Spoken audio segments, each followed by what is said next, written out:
Hello बच्चों, कैसे हो? तो आज जो है मैं फिर जो है एक बार आप लोगों के सामने हूं और आज जो है आपका chapter crop production and management chapter का जो टॉपिक बचा हुआ था सोइंग, उसको मैं आज लेकर जो है फिर से आपके सामने आ गया हूं।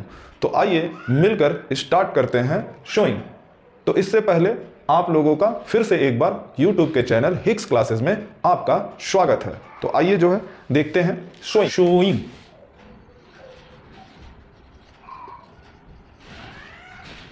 क्या होता है सोइंग? तो placing the seed in soil to germinate and grow into plant is called sowing। sowing क्या है? sowing मतलब होता है बुआई करना। sowing मतलब होता है बुआई करना। तो सीड को जो है सोना मतलब placing the seed in soil. Soil में सीड को रख देना, अब चाहे जिस भी तरीके से रखा जाए, वहां पे वो जर्मिनेट होगा, जर्मिनेट होकर के एक नया प्लांट बनाएगा। इसी प्रोसेस को कहते हैं सोइंग। सोइंग करने से पहले कुछ बातें जानना बहुत ही नेसेसरी हो जाता है। तो following point should be kept in mind before showing. इन बातों का ध्यान देना बहुत ही जरूरी होता है। नंबर 1, पहली बात, seed should be good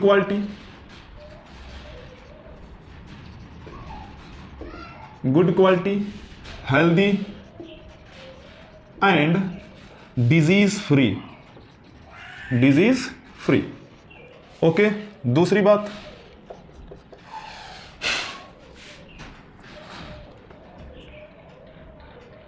seed shown at proper distance and depth in the soil। अगली बात, तीसरी बात, soil must contain moisture। ये बातें जो है जानना, सीड सोन करने से पहले जानना बहुत ही जरूरी है। ऐसा इसलिए कि अगर जो है सीड अपनी हेल्दी क्वालिटी की नहीं होगी, अच्छी क्वालिटी की नहीं होगी, वो डिजीज कंटेन होगा उसमें, तो हमारी जो अगली जो क्रॉप जर्मिनेट करेगी तो वो जो है हेल्दी और बहुत ही अनहेल्दी और बहुत ही वीक प्लांट डेवलप होगा। तो इसके लिए जो है हमको गुड क्वालिटी, ठीक है, हेल्दी और डिजीज फ्री सीड को सिलेक्ट करना है। ये आ जाएगा सीड सिलेक्शन में, ठीक है। अभी मैं बताऊंगा सीड को कैसे सिलेक्ट करेंगे। अच्छा, सीड को जो है प्रॉपर डिस्टेंस पे, प्रॉपर डेप्थ पे ही ग्रो कराना चाहिए। इससे ऐसा होगा कि मान लीजिए एक सीड यहाँ है, यहीं पे एक सीड है, यहीं पे एक सीड है, यहाँ इस एरिया में, इस पर्टिकुलर एरिया में जो है जहां एक होना चाहिए वहां पे मान लीजिए बहुत सारे सीड जर्मिनेट हो रहे हैं। तो यहाँ पे जो है सनलाइट के लिए, फूड के लिए, न्यूट्रिएंट्स के लिए आपस में जो है ये जो है पूरी तरह से यूज नहीं कर पाएंगे और उसमें जो है प्लांट जो है हेल्दी नहीं हो पाएगा, मतलब प्लांट इस केस में वीक होगा। तो अगर हम उसको प्रॉपर डिस्टेंस देंगे तो प्लांट को जो है अच्छा न्यूट्रिएंट, अच्छा सनलाइट, ठीक है, हर एक चीज जो है उसको पर्याप्त मात्रा में जो है मिलेगा।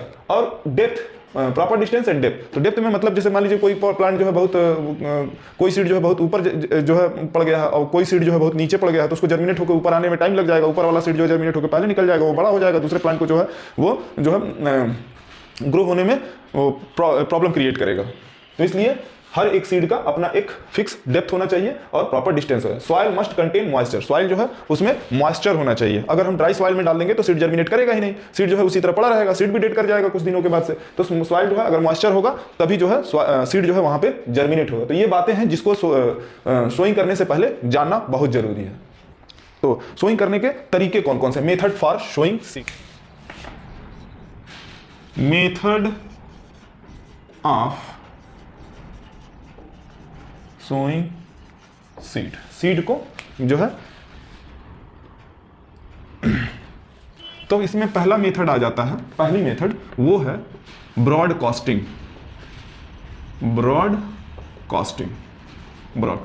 इसमें क्या होता है कि फार्मर जो है अपने हाथों से ही खेत में जो है सीड को जो है चलता रहेगा और सीड को जो है वो डिस्ट्रीब्यूट करता रहेगा। इस प्रोसेस को बोलते हैं broadcasting. Seed sown manually by sprinkling them into soil is called broadcasting। इसको ब्रॉडकास्टिंग बोलते हैं। मतलब सीड को जो है मैन्युअली जो है फार्मर जब डिस्ट्रीब्यूट करता है अपने फील्ड में, तब इसको बोलते हैं कि ये भैया ब्रॉडकास्टिंग है। इसके जो है डिसएडवांटेज भी है। डिसएडवांटेज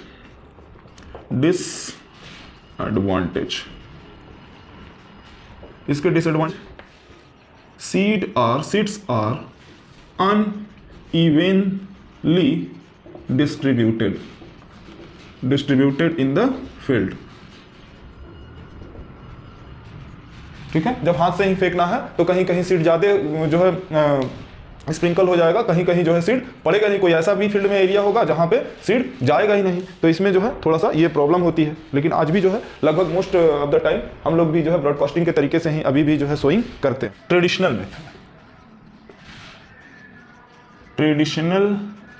मेथड इसमें क्या होता है कि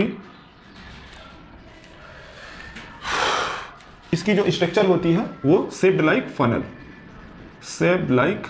फनल, ठीक है, contain 2 or 3 pipe with sharp and. ठीक है, this sharp end pierce the soil and put the seed into soil। ठीक है, मतलब कि ये जो है shaped like funnel, मतलब कि ऐसा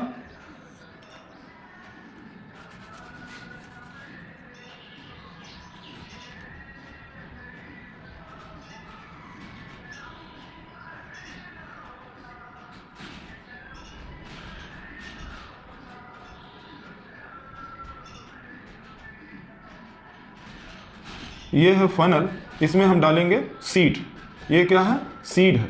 सीड यहाँ पे डालेंगे तो ये जो है ऐसे होते हुए अलग अलग जगह पे यहाँ जो है सॉइल में सीड जो है प्लेस कर दिया जाएगा और ये जो है ड्राइव इन किया जाएगा। ड्राइव इन बाई यहाँ पे ड्राइव इन बाई एनिमल, इसको एनिमल के द्वारा जो है ड्राइव किया जाएगा। और ये जो है ये स्ट्रक्चर होता है। ट्रेडिशनल मेथड जो है ये जो बहुत ही टाइम टेकिंग मेथड है, टाइम टेकिंग एंड लेबोरियस है, इसलिए इसका यूज भी लगभग न के बराबर है। जो है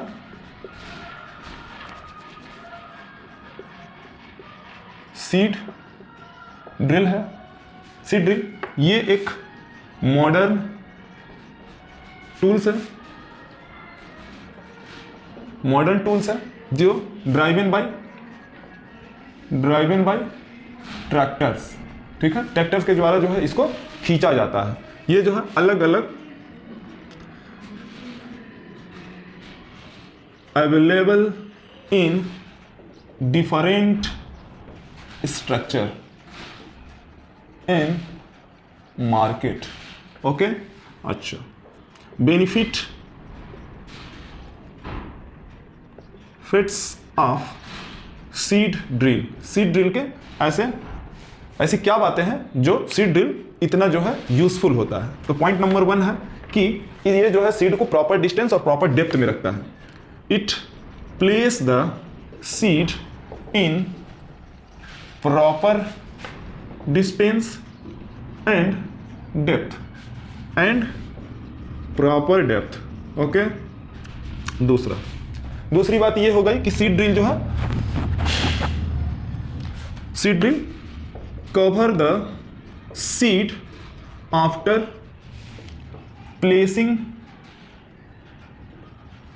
the seed into soil soil में डालने के बाद सीड को कवर भी कर देता है ये मशीन टूल्स। तीसरी बात ये हो गई कि it prevent the seed eaten up by bird.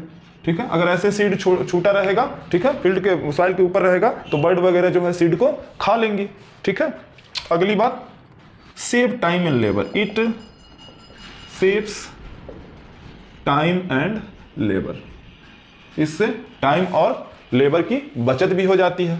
तो seed drill is the best tool for sowing the seed, इसलिए हम लोग इसका इस्तेमाल जो है बहुत ही आज जो है बहुत ही धड़ल्ले से होता है। सीड ड्रिल का इस्तेमाल अलग अलग फॉर्म में जो है ये मौजूद होते हैं मार्केट में, और इसको लोग खरीदते हैं, और ट्रैक्टर इसको जो है ड्राइव करता है ट्रैक्टर। ये इसका जो है देखिए, इसका इमेज जो है ये है, इसको जो है गौर से देखिए, ट्रैक्टर में जो है ट्रैक्टर के साथ जो है ये लगा रहता है, और खेतों में जो है इसमें सीड भर दिया जाता है, और एक नहीं इसमें कई जो है पाइपें लगी होती हैं, वहां से सीड जो है गिरते रहता है और ये आगे बढ़ते रहता है, सीड जो है शो होते रहता है अपने आप, और उसमें जो है सीड को ये बेनिफिट के कारण जो है सीड जो है अच्छी प्रॉपर डेप्थ में प्रॉपर डिस्टेंस पे चली जाती है। तो this is the best method. एक टॉपिक इसमें का भी छूट रहा था, सिलेक्शन ऑफ सीड। सीड को कैसे सिलेक्ट हम करेंगे? सिलेक्शन के लिए गुड क्वालिटी सीड होना चाहिए, गुड क्वालिटी का होना चाहिए। ठीक है, सीड के सिलेक्शन के लिए नंबर 1 सीड जो है गुड क्वालिटी वाला होना चाहिए। नंबर 2 सीड जो है हेल्दी होना चाहिए, नंबर 3 सीड जो है क्या होना चाहिए? डिजीज फ्री होना चाहिए। ठीक है, तो इसका सिलेक्शन हम करेंगे कैसे?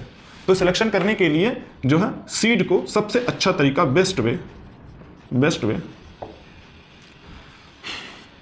एक कंटेनर ले लीजिए।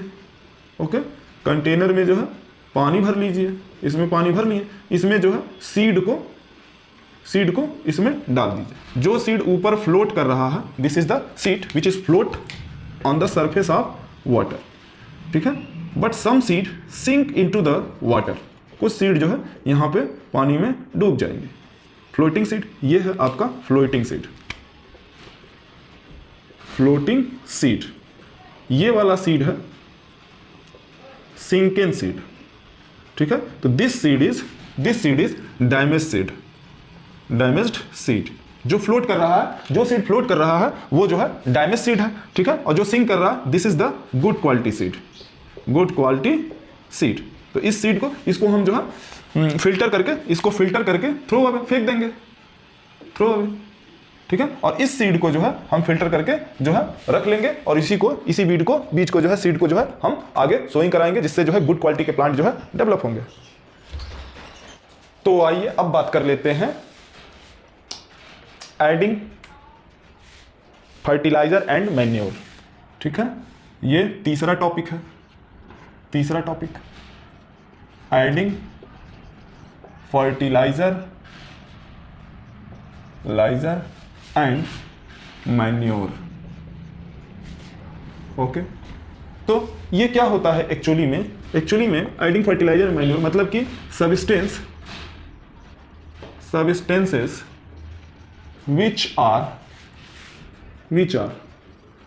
added to the soil in the form of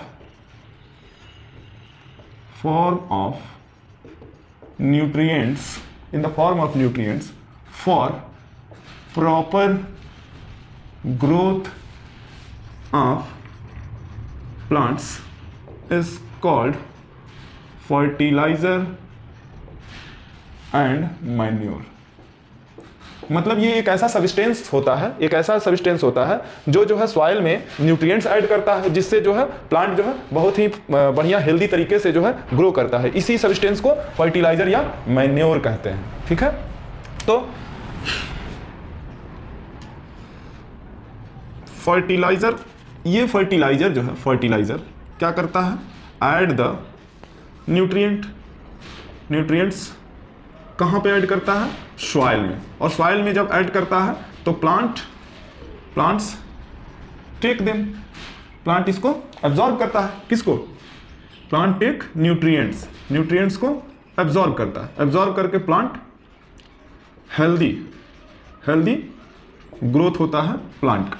plant का जो है हेल्दी ग्रोथ होता है। मगर जैसे जैसे मान लीजिए ये फील्ड है, दिस इज द फील्ड, ये एक फील्ड है, इस फील्ड में ढेर सारे मान लीजिए प्लांट लगाए गए हैं, यहां पे ये है प्लांट, ठीक है, दिस इज प्लांट्स, मतलब कि क्रॉप्स है, क्रॉप्स।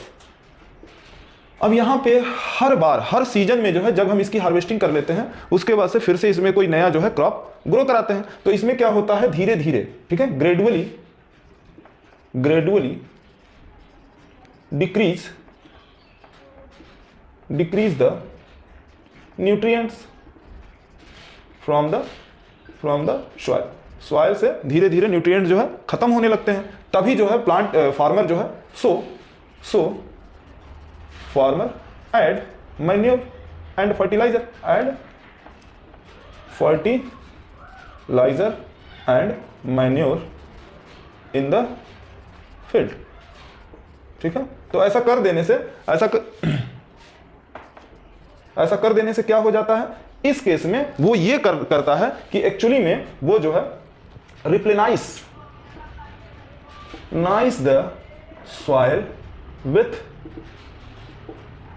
प्रॉपर न्यूट्रिएंट्स, सॉइल को फिर से रिप्लेनाइज कर देता है। मतलब कि यहाँ पे ये है, अगर क्रॉप यहाँ ग्रो कर रहा है तो वो क्रॉप जो है जो सॉइल में पहले से न्यूट्रिएंट मौजूद है उसको एब्जॉर्ब कर लेती है, तब जो है यहाँ पे उस न्यूट्रिएंट की जो है जो प्लांट को एब्जॉर्ब होने वाला न्यूट्रिएंट्स होता है वहाँ पे डिफिशियंसी हो जाती है, तब जो है फार्मर ऐड करता है, फार्मर जो है फर्टिलाइजर या मैन्योर जो है उस सॉइल में ऐड कर देता है, तब जो है उस केस में वो ये एक्चुअली में होता है कि वहाँ सॉइल जो है रिप्लेनाइज हो जाता है, मतलब फिर से भरपाई हो जाती है, जो भी न्यूट्रिएंट्स यहाँ कमी हुई है, डिफिशियंसी हुई है, फिर से उसका भरपाई हो जाता है, दिस इज कॉल्ड द रिप्लेनाइज, ठीक है, okay.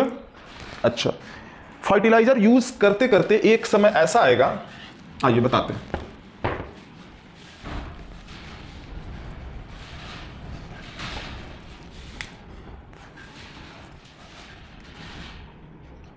Over use of fertiliser से ओवर यूज से क्या होगा, सॉइल बिकम अनफर्टाइल, ठीक है, सॉइल जो है अनफर्टाइल हो जाएगा, मतलब उपजाऊ अब नहीं रहेगा, धीरे धीरे उसकी जो है क्षमता खत्म हो जाएगी, ठीक है। तो इसका अल्टीमेट मेथड सब्स्टिट्यूट इसका क्या है, तो सब्स्टिट्यूट जो है ढेर सारे सब्स्टिट्यूट है, जो है पहला सब्स्टिट्यूट ये आ जाएगा कि क्रॉप रोटेशन कराइए, क्रॉप रोटेशन करा दीजिए। दूसरा जो है फैलो फील्ड कर दीजिए, मतलब फील्ड को एक सीजन छोड़ दीजिए, ठीक है। तो ये जो है क्रॉप रोटेशन कराने से क्या होगा कि एक सीजन में, वन सीजन में जो है मान लीजिए वीट लगा दिए, तो अदर सीजन में मतलब दूसरी बार अदर सीजन, अदर टाइम इसमें जो है कुछ और लगा दीजिए। वीट कहने का मतलब यहाँ पे लगा दीजिए आप पी लगा दीजिए, ग्राम लगा दीजिए, ठीक है। तब this is called the crop rotation. Field follow में क्या होगा, ठीक है, लेफ्ट द फील्ड, ठीक है, left the field for a period of time, ठीक है, मतलब एक समय के लिए छोड़ देंगे इसको। तो जब छोड़ देंगे यहां पे इस फील्ड में क्या होगा कि फील्ड में grow different kind of plant and die, ठीक है, प्लांट जर्मिनेट करेगा, उसमें डाई भी करेगा। तो इस तरह से दे replenize the soil with appropriate nutrients, इस तरह से वहां पे न्यूट्रिएंट एंड जो है फिर से अवेलेबल हो जाएगा। दो ऐसे तरीके हैं इसका सब्स्टिट्यूट का कि क्रॉप रोटेशन करा दीजिए या फील्ड फॉलो, मतलब फील्ड को अनकल्टिवेटेड रहने दीजिए, फील्ड को जो है बुआई इस बार नहीं करनी है, तो इसका सब्स्टिट्यूट तरीका। ये नहीं कि हर बार फर्टिलाइजर डाल के हम ज्यादा से ज्यादा अपनी प्रोडक्शन को बढ़ा लें, नो, दिस इज नॉट। तो अब हम लोगों को देखना है कि फर्टिलाइजर ही क्यों और मैन्योर ही क्यों। तो डिफरेंस बिटवीन फर्टिलाइजर एंड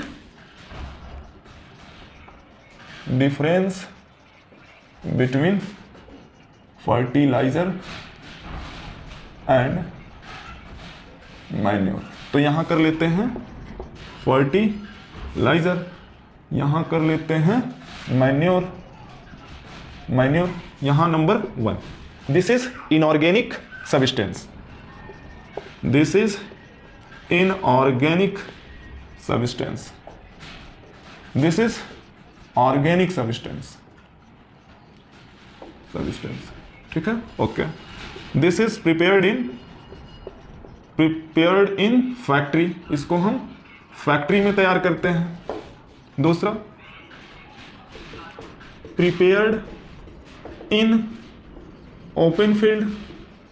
ठीक है, open field by the farmer in a pit. ठीक है, पिट में जो है in a pit with the help of domestic wastage. Domestic wastage मतलब जो घरों से कचरा निकलता है, वो चाहे एनिमल का डंग हो, यूरिन हो. ठीक है, हमारे घर से जो सब्जी की पीलिंग्स वगैरह निकलती है, ठीक है, छिलके वगैरह, उसको जो है इस पिट में डाल देते हैं. डाल करके डंप करके वहां पे छोड़ देंगे. ठीक है, 4 मंथ या 6 मंथ के लिए छोड़ देंगे. तो यहाँ पे जो है वो कंपोस्ट में, मैन्योर में जो है चेंज हो जाता है. ठीक है, तो this is the manuring, making the manure. तीसरी बात है कि फर्टिलाइजर जो है reach in particular nutrients like nitrogen, phosphorus, potassium, etc. This is weak in nutrients. ठीक है, न्यूट्रिएंट्स इसमें कमी होती है.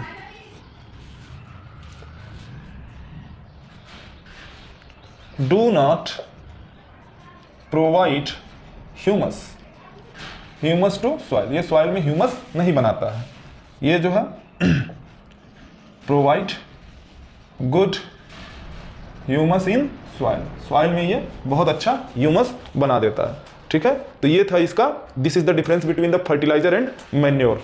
ठीक है, अच्छा, अगला है इसी में एडवांटेज ऑफ मैन्योर. तो एडवांटेज क्या है?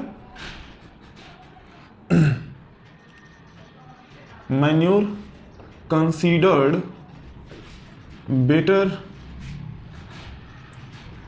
better than fertilizer because. क्यों भाई, क्यों जो है बेटर है? तो स्टेप नंबर 1. ठीक है,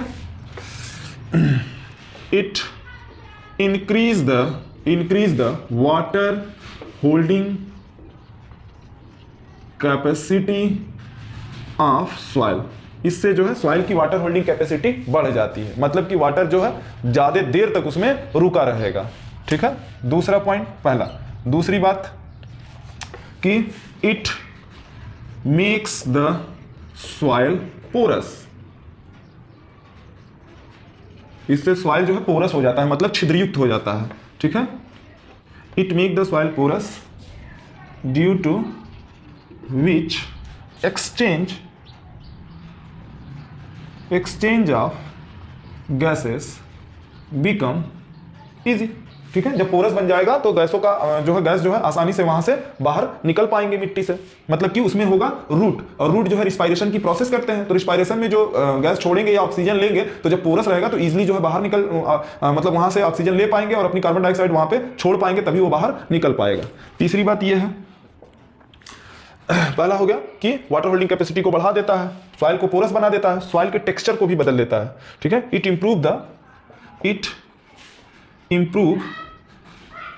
improve the texture of soil.